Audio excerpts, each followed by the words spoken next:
How's it going, guys? We are back with another video here, and huge news has dropped out from EA for NHL 24 and all the changes that are going to be happening. So I'm going to give you guys all the updates that you need to know about NHL 24. Make sure you do leave a like, subscribe if you have not already, and let's hop into the video now. So here we go. You have Clapperton making a tweet here. EA also tweeted it out. We're making changes to NHL 24 based on your feedback, and here's a link to the article. So once you open up the article here, NHL 24 community playtest gameplay updates, right? So here's everything that you need to know about it, all right? So it's a lot of good news. It really is. They really did a lot of updates, and it's going to be a post-launch update, so we don't know when it's going to be officially live in-game, but it'll happen, I'm sure, within October, no doubt.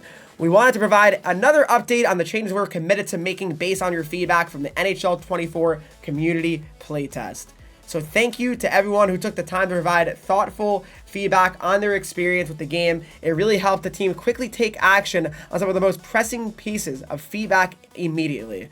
So there's a video here, and then they talk about the hybrid controls that I've mentioned already. So hybrid controls will be back as well, and the same thing with the goalie controls, and there'll be some gameplay updates here as well. The sustained pressure system being tuned. So basically, the sustained pressure system was a really polarizing thing, and people were not a big fan of it. I certainly had a lot of issues with it. I think it's a good idea, but I think there are some issues with it where they really weren't having it fine-tuned, right? So for example here, guys, you can see now that it says community feedback. The puck possession aspects of the sustained pressure system are too powerful for the growth of the system, which encourages puck ragging. Additionally, the defensive team does not have many ways to counter the system, making it feel unbalanced at times. Possession tuned down 30%. So they have lowered the impact that possessing the puck has in the offensive zone with regards to building sustained pressure.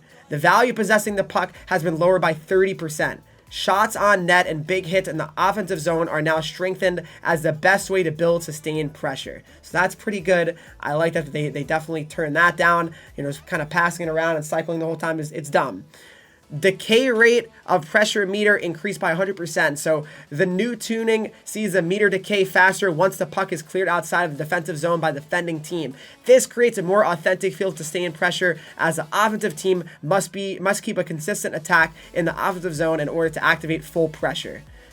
Previously, the offensive team could attack, leave the zone, and then re-attack to slowly build the meter, which ultimately did not feel authentic to the sport. Full pressure, as a result, will be slightly tougher to trigger during each period of play. I think it's a huge W. I think it's really, really good because the pressure system was a little bit just too ridiculous. It just was. So the goalie fatigue system also got updates. So people were not happy about the goalie fatigue system, goalies being too active, flopping around too much. So goalies recover when puck exits defensive zone now. So previously, goalies would only regenerate their energy during active play when the puck crossed over the opposing team's blue line. This resulted in the goalie remaining tired for too long and throwing too many desperation saves. It makes sense. We have changed this now by having goalies start to recover immediately when the puck exits the D zone.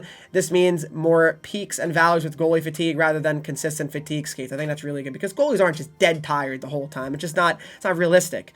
And they also have fatigue meter always visible to create a better overall understanding of the state of the goalie's fatigue during gameplay. You can see their just pretty much their general fatigue meter. Goalie attributes have increased impact on drain and recovery. They've increased impact that a goalie's respective attributes have on both energy, drain, and recovery. This means breaking down a higher rated goalie will be more difficult as compared to a lower rated goalie, as they will recover energy faster and fatigue slower. So that's interesting as well. And then goalies more stable when rested. So goalies have been tuned to be more stable and positional when above 50% energy. This means that you will see fewer desperation saves overall when a goalie is in what is deemed a reasonable rested state. They also updated some of the physics here as well.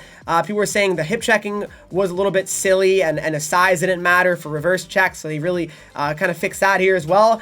Big checks deal slightly more stamina damage, so any big checks that are landed during the gameplay will add more stamina damage to the target player and bring into play the longer recovery get up states. That makes a lot of sense. I think that's really good.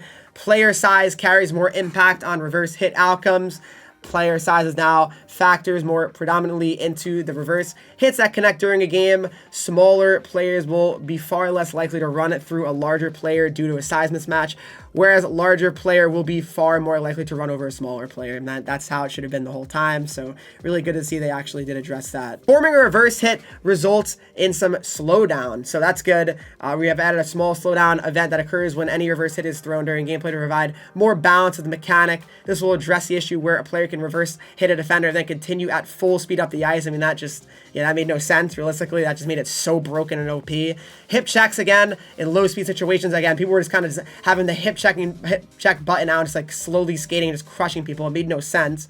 So the relative speed of both the puck carrier and defensive player throwing the hip check will now be taken into consideration in these game situations, resulting in less dramatic hip checks during slower pace of play moments. So that's really all good positive changes from the hitting, in my opinion. And the lacrosse move, guys. Everyone's complaining about the lacrosse, how broken and easy it was. I mean, you had to figure they weren't going to have that in the game where it was just so easy to do. That just made absolutely no sense at all. So people were complaining how it was too easy. So in an effort to help control the impact of lacrosse deke on the overall game experience, we have connected to a player's deking attribute. So there you go. The tuning change results in the speed of the deke being impacted. So a lower deke attribute will result in the animation taking longer to execute, and a higher attribute will result in a faster execution of the deke. So basically, if you have like 70 deking, you're not going to be able to do it, or 80 deking, you're probably not going to be able to do it. You probably need like 95 deking at least. This applies globally no matter which controller setting you were playing on. So there you go. Again, the total control won't matter. So that's pretty nice to see as well. An X factor tuning here as well, guys. Community feedback. So people were complaining about close quarters, and really for a few years now, close quarters has been a complaint, and they're actually going to nerf it here. So close quarters had the following tuning. So reduce the distance required to activate close quarters from 30 to 20 feet.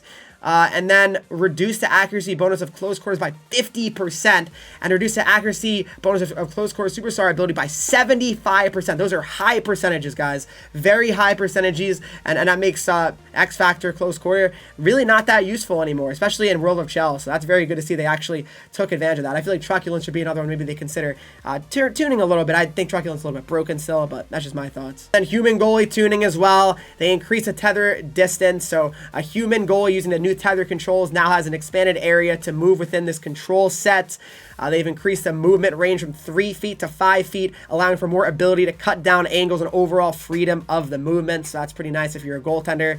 Increased goalie instinct boost when correct. Yeah, you do not get a penalty anymore as well. So if you guess wrong, you don't get like a negative attribute effect on your goalie. So if you guess wrong, and it's not going to make the shots automatically in, you only will get a positive boost for when it goes in, which is really not, when you guess the right position, it will not go in. You'll make the right save. It'll be a good attribute boost, which is really nice. So you also have the reduced fatigued impact on human goalies. So given how human goalies will potentially make more adjustments in game as compared to AI goalies, we have slightly softened the over fatigue impact on human goalies. So that's good again for World of Chell. I can't see any negatives on that. And then the poke check guys here as well. Community feedback.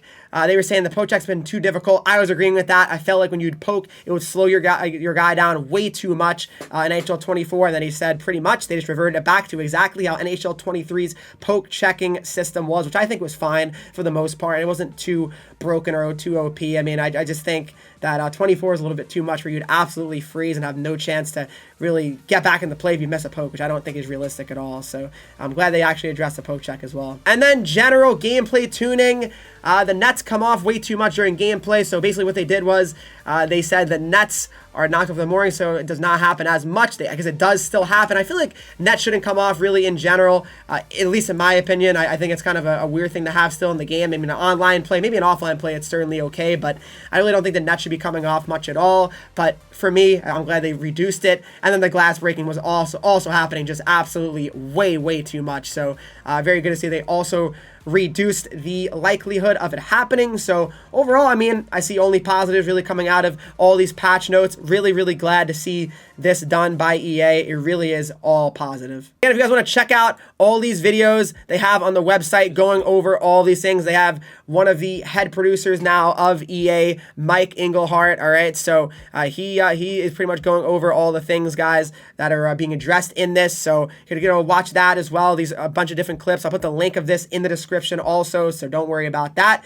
But yeah, let me know what you guys think of all of the changes, and are you guys excited for NHL 24? All right, guys, thanks so much for watching the video. Hope you guys did enjoy it. If you did, please make sure you leave a like, subscribe if you have not already, and follow me on Twitch, Henreek, Instagram, Twitter, TikTok, Henreek with 3 E's, and make sure to join my Discord to talk to me, followers, and subscribers of the channel, and I'll see you guys all in the next video.